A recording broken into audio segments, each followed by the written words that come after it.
Tag. Guten Tag. Der Minister wird ein Statement abgeben und dann gibt es noch Zeit für Fragen.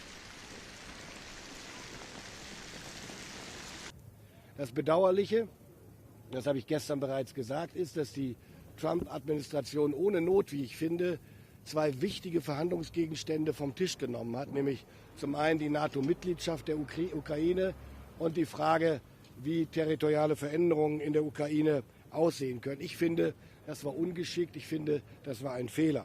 Aus meiner Sicht wäre es deutlich besser gewesen, über eine mögliche NATO-Mitgliedschaft der Ukraine und über mögliche territoriale Veränderungen erst am Verhandlungstisch zu sprechen, dann, wenn auch die Ukraine dabei ist und nicht schon vorher, gewissermaßen ohne dafür einen Preis zu bekommen von Putin. Ich halte das für falsch. Wir müssen uns klar machen, Putin hat sich bislang keinen Millimeter bewegt, zu keinem Zeitpunkt. Bislang hat es nur dieses Telefonat gegeben.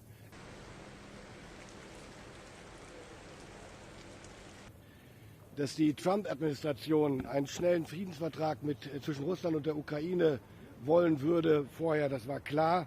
Dass der Anruf stattgefunden hat, ist gut. Ich habe in Brüssel aber schon klar gemacht, dass wir nun ein paar Dinge klären müssen. Wer sitzt mit am Verhandlungstisch?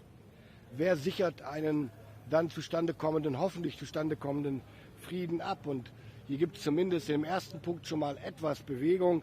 Der US-Präsident hat nach Presseinformationen nun gesagt, dass, was eigentlich selbstverständlich ist, dass auch die Ukraine mit verhandeln sollen. Das ist gut, aber das wird nicht reichen. Ich habe im direkten Gespräch mit meinem neuen Amtskollegen Pete Hegseth auch gesagt, in weiteren Gesprächsrunden in Brüssel, es geht um den Frieden in Europa, es geht um eine Friedensordnung, wenn es denn eine geben sollte, für Europa mit einem aggressiven Nachbarn Russland.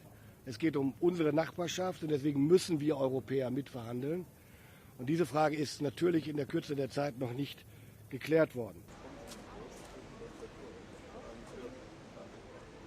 Also zu glauben, wir könnten innerhalb von einem Jahr kompensieren, was die Amerikaner in wenigen Monaten weniger machen, ist illusorisch, das wird nicht funktionieren. Deswegen habe ich eine Roadmap vorgeschlagen.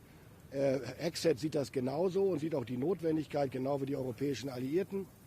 Es geht um eine Roadmap, an der entlang wir das Burden Shifting, also die Veränderung der Lastenverteilung, so vornehmen können, dass es so orchestriert ist, dass in dieser Zeit keine gefährlichen Fähigkeitslücken entstehen. Ich glaube, das ist ein wichtiger Schritt. Es wäre gut, wenn wir die gestern mündlich erzielte Einigung schnell in Taten umsetzen könnten.